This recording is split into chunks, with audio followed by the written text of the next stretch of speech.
I'm on a very different kind of Civil War relic hunting adventure today. Recently, I was metal detecting on an old permission that belonged to a close friend of mine. He passed away about 10 years ago.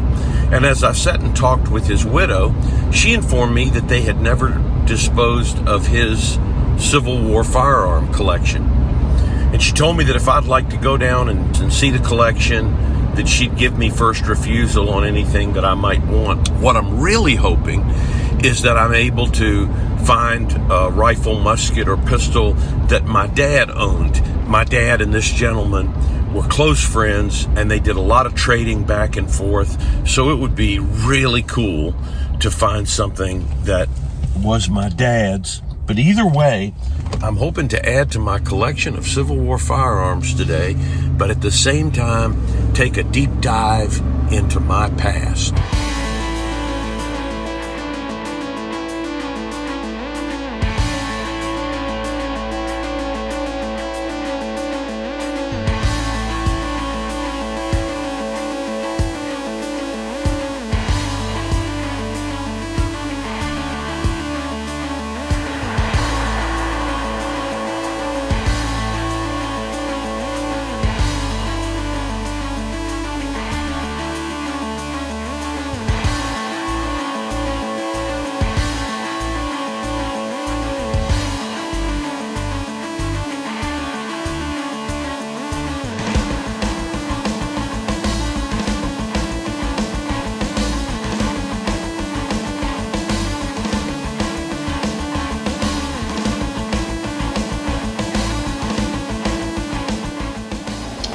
All right, I'm going through these weapons one at a time. Smith carbine here. Got a really nice, very, very nice Spencer, manufactured by Burnside Rifle Company.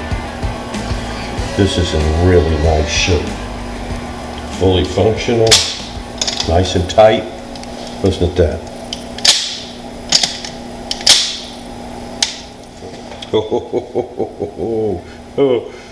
Model 1886. Here's another Winchester model 1892. We got another, ooh, look at him. Okay, we got a Maynard second model. Okay, so this is a 24,549 serial number. That's going to mean that it is not the Civil War used. Okay, that's a side-by-side percussion shotgun. Now there's the little beast. A well-made, beautiful gun, lugged for a saber bayonet here. The current belief is that these were never issued to the troops. All right, here's the famous Burnside. There you go, that's a nice one too. That's a Ballard carbine. That's a Harper's Ferry 69 caliber right there. There's another Burnside.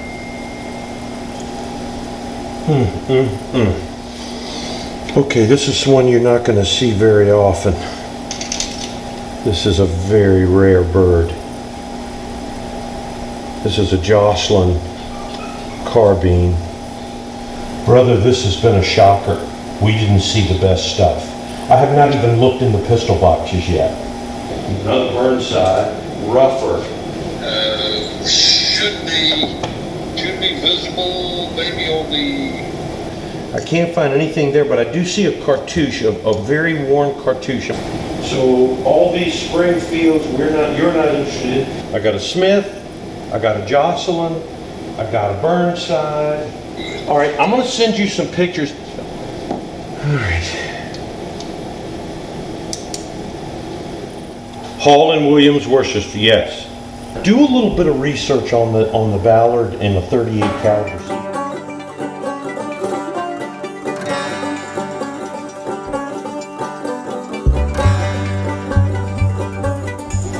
I've been hours going through this collection, and I figure I might can afford 2 of them. This is what I've narrowed it down to. Very pretty Spencer carbine, Burnside carbine that's a little rough, but it has a military cartouche in it. a Smith carbine, which I'm going to take apart. There's some question about the serial number, so that's 3 of what I've narrowed it down to. The other 2 that I've got it narrowed down to is this Tower Enfield. The last one I've got it narrowed down to is this short Tower Enfield, which I've never seen before. It's a 2-band tower. Where do you see it?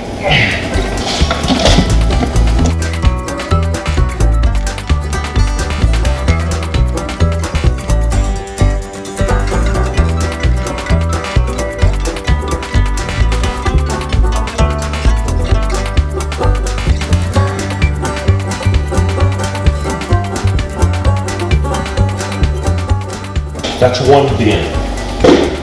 Oh! Here's the other bin, starting with the Savage.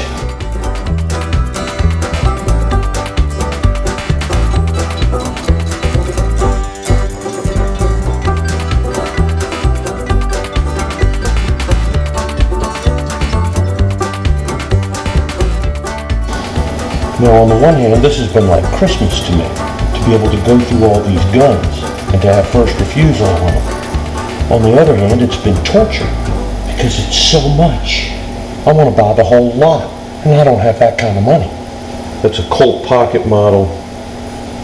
All right, here's another pocket model. That's a really nice, tight little 31 caliber pocket model. That's awful pretty. There's a 44 Colt.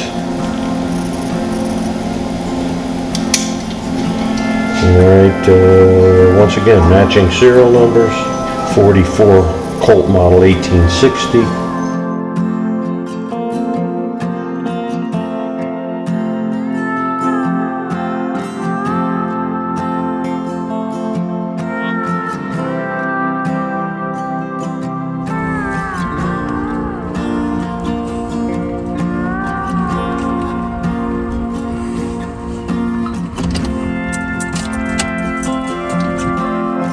Just like that, my day is done.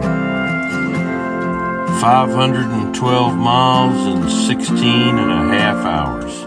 Probably once in a lifetime opportunity and a very productive day. And I'm gonna go get some sleep.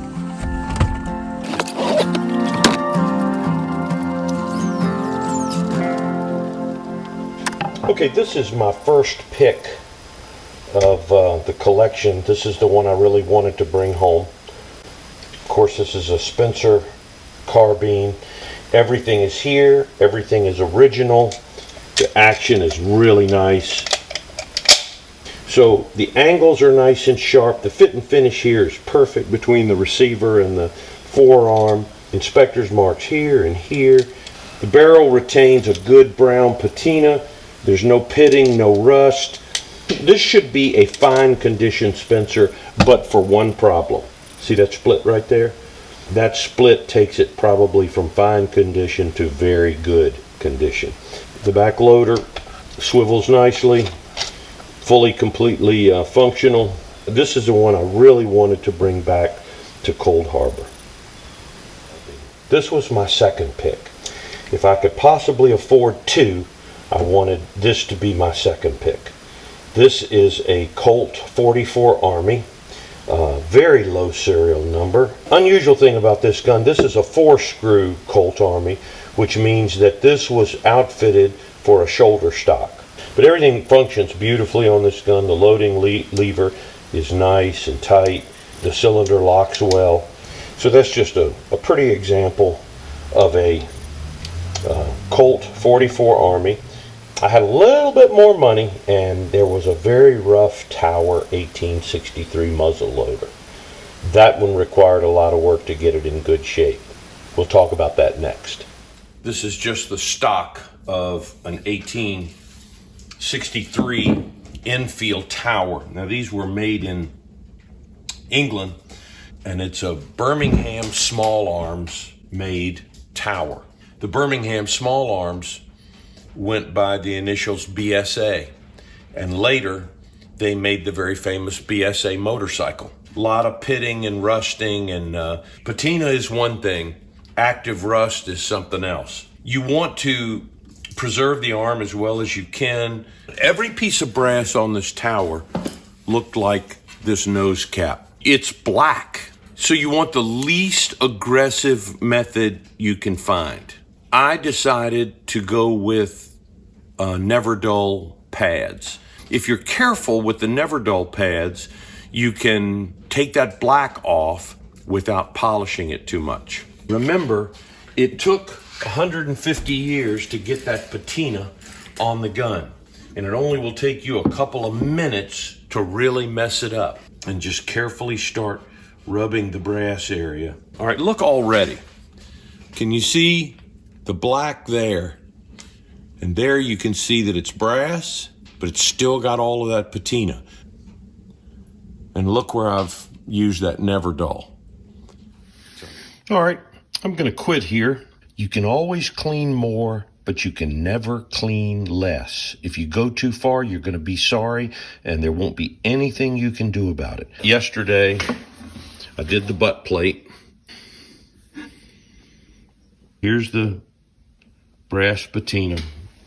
So that, I'm just gonna leave it. So that's where we are. Next step is to clean the wood.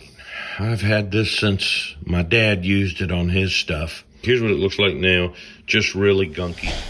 Okay, so I have finished with the cleaning of the stock, and I've got a little bit of cleaning to do on the ramrod here. By the way, this is the only place I'm using a brush, and this is not a steel brush, this is a brass brush. And I think this is going to turn out really good, better than I expected actually.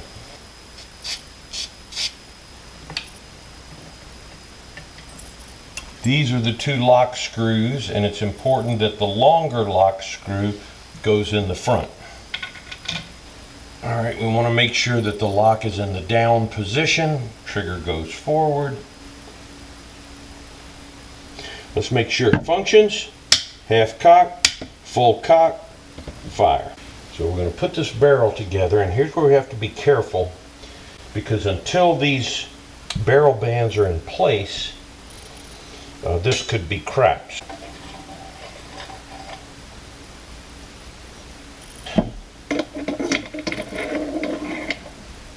All right, last barrel band going on, just like the others. Nice.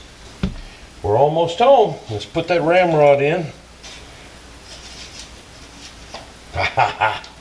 Look at that. That looks great. It's not a bad example of an 1863 tower at all. Everything fits well. The fit and finish on these Enfields is excellent. Kudos to my English subscribers. Enfield knew how to build a rifle, I'll tell you that. It wasn't just the South that was importing Enfields. They were known as being really good guns. This is a well-used Civil War rifle. The incredible amount of pitting around the hammer and nipple. Down around here, oh, that's good, honest war wear. So I am just as pleased as I can be with this tower. This was the roughest of the three guns that I bought from my friend's collection, and I was worried that maybe I shouldn't have bought this one because it was so rough, but boy, she cleaned up nice. Best part about it, it's all there, all original. This was just an incredible opportunity, and I'm so thankful that I had a chance to go down to North Carolina and take a look at this collection that belonged to a friend of mine from Cold Harbor, and it was very generous of his family to give me first refusal. As it turned out, I was able to purchase 3 guns. This is the only one I saw I possibly could recognize as one that my dad owned. This is in close to fine condition. The second gun I chose with this was this Tower Enfield. This tower was pretty rough when I first saw it. Really happy with it. I had enough for one more acquisition, and so I chose this 44 Colt Army. It is such an iconic Civil War weapon. This gun is in really good condition. It's got plenty of patina on it, It's not shiny and new, but I don't like them shiny and new. I like them to show a little bit of wear. So this is the third one that I bought. I hope you enjoyed following the story of these Cold Harbor guns that were in Cold Harbor for a very long time, perhaps even since the Civil War. Now that collection is being broken up. I'm excited that I got 3 of them. If you've subscribed to the channel, or if you're just in the habit of watching the Battlefield Walker, I can't thank you enough. I'm looking forward to relic hunting with you again next Friday at 4 o'clock, back in the campsite. Until I see you then, I'm the Battlefield Walker.